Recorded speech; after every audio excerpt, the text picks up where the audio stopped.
Common IAR Exchange Errors, the video series. In this video, we will look at the IAR partial exchange workaround. Do you know that partial exchange transactions is one of the top IAR errors? In this video, we will look at the IAR workaround for processing partial exchanges. The purpose of this training session is to teach you how to apply the workaround for partial exchange transactions if the unused values of the exchange are not populated in IAR and to show you an example.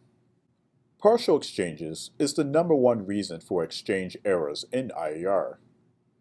Depending on your GDS functionality, the unused values of the old document being exchanged may or may not be transmitted directly into IAR from your GDS. If not, the transaction will appear in IAR in error, requiring you to manually enter the unused values. When performing a partial exchange through your GDS, you have the option to use the repricing tool. The repricing tool not only calculates the unused values of the document that's being exchanged, it will send the data to IAR when the correct format is used.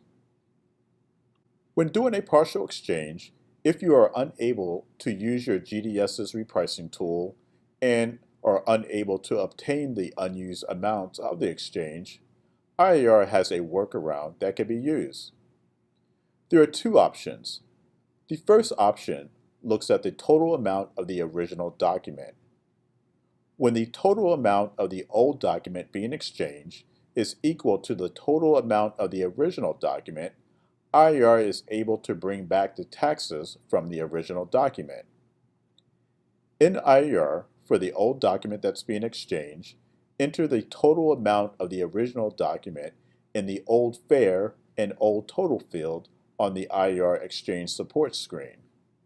When saved, the Exchange Support screen will refresh, recalculating the old fare and provide a tax breakdown from the original document.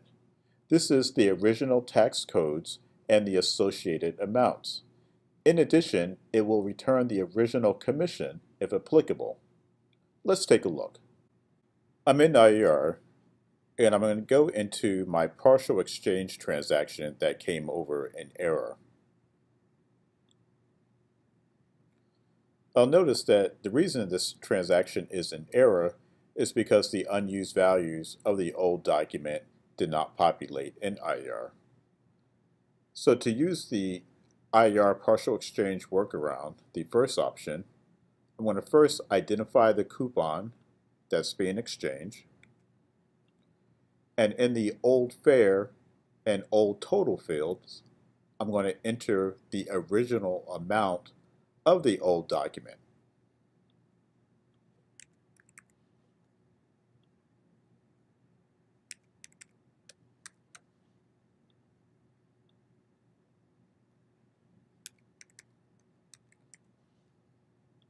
Next, I'm going to click the ET in Transaction button.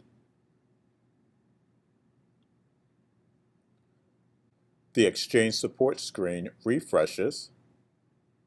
I have a message, IAR separated the old fare/taxes for you based on your old total. The old fare has been recalculated. IAR brought back the original commission amount, and the original tax codes and associated amounts were brought back as well. Now, let's take a look at option 2.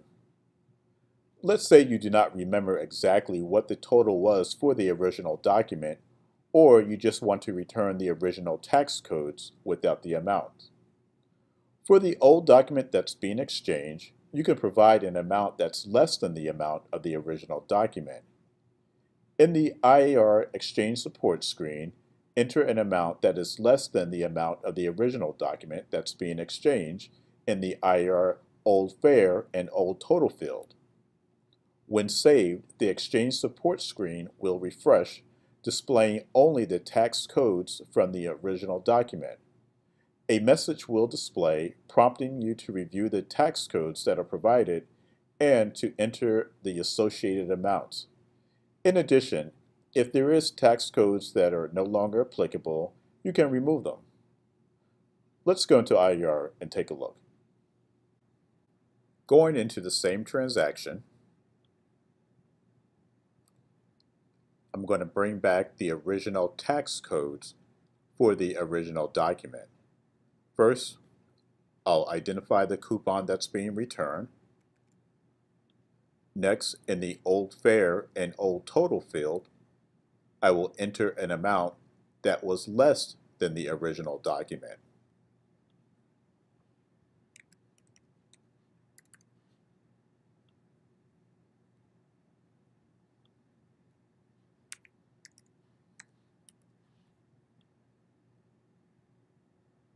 I'm going to click the ET in Transaction button. The Exchange Support screen refreshes. I have a message, please review taxes, leave tax amount blank if not required for exchange. And you'll notice IAR brought back the original tax codes and PFCs with no amounts. So I would be required to review the taxes and PFCs and enter the associated amounts. If there are any taxes that are no longer applicable, I would remove them. Best practice is to obtain the unused values for the old document that is being exchanged from your GDS or directly from the airline. The IAR partial exchange workaround should only be used if you are unable to do so. If you have any questions or need assistance, please feel free to contact ARC's Customer Care Center by phone or email.